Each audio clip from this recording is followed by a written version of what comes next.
The wait is finally over. Demon Slayer has officially returned with the Infinity Castle arc. And while it's only been one episode so far, there was quite a lot that happened in that one episode. So let's get right into this Demon Slayer Infinity Castle ending explained, including that post-credit scene, which is going to have some huge implications for the rest of the season. But before we get into everything, like the video if you're excited to see what's next for Tanjiro and the Demon Slayers. And be sure to subscribe for more weekly Demon Slayer content. We are now back in the world of Demon Slayer, and things have changed. The animation is obviously amazing as always. But aside from the new animation, the biggest change is that we have new characters. We have a new main character that will apparently be following Tanjiro for the rest of the Infinity Castle arc. Now this character is actually pretty interesting. She's an older woman who already knows the truth about Tanjiro and his sister Nezuko. Despite this, she wants to become a demon slayer herself and help out any way she can. Now, this might be hard for some people to accept, but as somebody who's seen the source material, I'm fine with this new addition to the show. And I think it'll be pretty cool to see her perspective for the rest of the story. It looks like the Infinity Castle arc is going to be different from other Demon Slayer arcs, because we have a completely new setting for most of this story. And the Hashira are not the ones involved in this mission. This time, a special group of Demon Slayers are chosen to take on this mission to find the whereabouts of the Upper Moons and try to defeat them.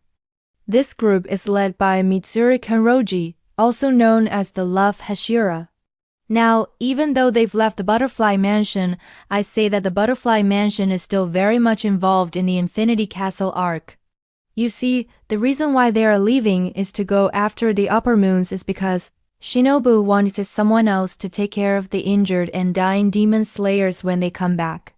From their mission, she basically wanted to make sure that she would die protecting everyone.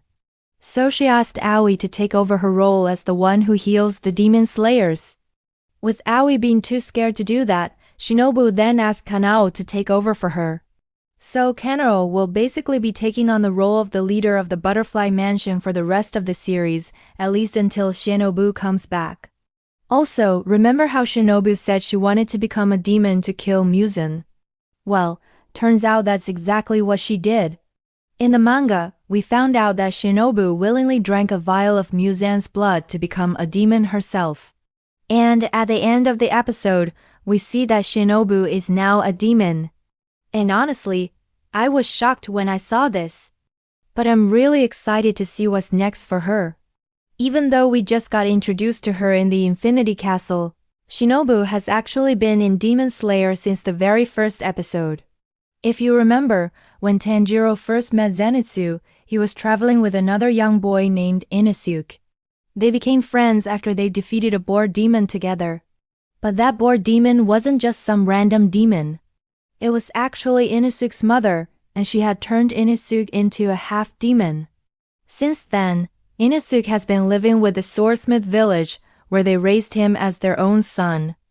Now, I don't know if they're gonna mention this in the anime, but the head of the Swordsmith village, Haganezuka, is actually a demon slayer who forged the Nichiren blades for the Demon Slayer's cores. He's actually a really important person in the series and will play a big part in helping Tanjiro and the gang in the future. And believe it or not, we got a glimpse of him in this episode. Right at the end of the episode, while Tanjiro and the others were walking through the forest, they came across a small village. As they approached the village, we heard someone screaming at them from inside. And when they opened the door, we saw an old man sitting behind a counter. The old man started to yell at them, saying that demons aren't allowed in his village. And when Tanjiro tried to explain that they were actually demon slayers, the old man didn't believe him. That's why he ran away and locked the door behind him. But this isn't just a regular guy. This is actually Haganezuka, the head of the Swordsmith village. And I'm really excited to see how they incorporate him into the anime. Another thing I'm really excited for is seeing more of the Love Hashira Mitsuri Kanroji. So far, she seems like a really cool character with an awesome sword and an interesting design. The only thing I'm not really happy about is the fact that they changed her voice actress. I don't know if it's just me, but I feel like they really downgraded her the other way. I hope they give us more Missouri moments in the next episode. Missouri is a really strong character and her powers are unlike anything we've seen before. Her breathing style is called the love breathing, and it's very similar to the insect breathing used by Shinobu. The difference is that while Shinobu could only use a blade, Missouri can use any type of weapon she wants. And even though she uses a whip in the anime, in the manga we see her use nunchaku as well. She's one of the strongest Hashira and her whip is actually incredibly powerful. It's made out of her own hair, and each strand is as sharp as a blade.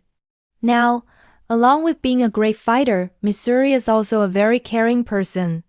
I think she is definitely someone who cares a lot about her comrades and will put her life on the line to protect them. Something that stood out to me in this episode was when she was talking about how she never had anyone to rely on and how she always felt alone. Well, I think being a Hashira probably doesn't help with that. I'm assuming that being a Hashira means that you don't really work with anyone else, so you're kind of on your own most of the time.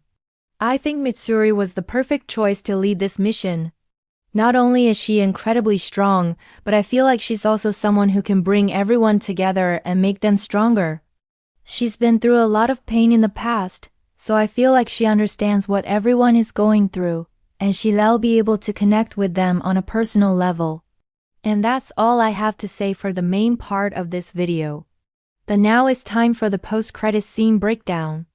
If you watched the first Demon Slayer movie, you well know that there is a tradition of having a short post-credit scene after the ending song. So I guess this is the second movie in the Demon Slayer series. So we definitely got a post-credit scene. To be honest, I thought we'd get a recap of everything that happened in the Entertainment District arc, since this is basically a brand new story. But instead, we got a scene with Tanjiro and Nezuko. We see that they were both asleep when suddenly Tanjiro wakes up and sees Nezuko sleeping peacefully next to him.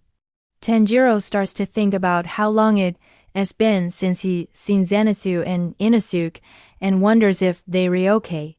He also starts to think about the Hashira who have passed away and remembers the promise he made to them to protect the ones who are still alive.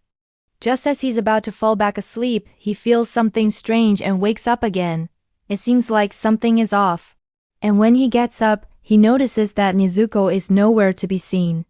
He goes outside to look for her and sees that there are hundreds of demon slayers gathered in front of the mansion. Tanjiro asks one of the demon slayers what's going on, but the demon slayer tells him to be quiet. It seems like they don't want Tanjiro to know whatever is happening. Suddenly, all of the demon slayers raise their swords at the same time and scream for Tanjiro to come outside. Tanjiro runs towards the door, and when he opens it, he sees an incredible sight. All of the demon slayers are lined up perfectly, holding their swords high up in the air. When Tanjiro approaches them, they lower their swords and reveal Nezuko standing in the middle of them. She has her eyes closed and a determined look on her face. Nezuko was apparently training with every single demon slayer present to get stronger.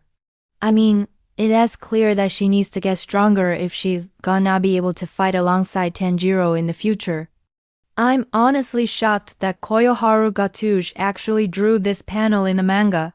It's one of my favorite moments in the entire series. Like, just look at this. Every single demon slayer is here. Even the Hashira who died are somehow here. I'm guessing that they're only here in spirit form, but it's still really cool to see them all together. I can't believe that we haven't gotten this shot in the anime yet. I'm really hoping that Ufotable animates this moment just like this. Well, that's gonna be it for this video. But if you liked it, please leave a like and subscribe for more content.